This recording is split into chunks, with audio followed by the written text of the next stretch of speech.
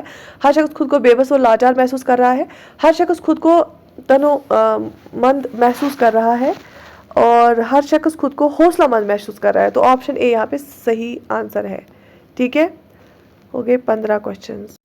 اچھا 16 کوشچن. تمدن کی سہولیتوں میں ترقی سے کیا ہو رہا ہے؟ ہنگامے بڑھ رہے ہیں، عیش و عشرت کی نئی صورتیں سامنے آ رہی ہیں، آبادی بڑھ رہی ہے، زندگی ٹھہر گئی ہے. آپشن بی یہاں پہ صحیح آنسر ہے. ٹھیک ہے. اچھا 17 کوشچن.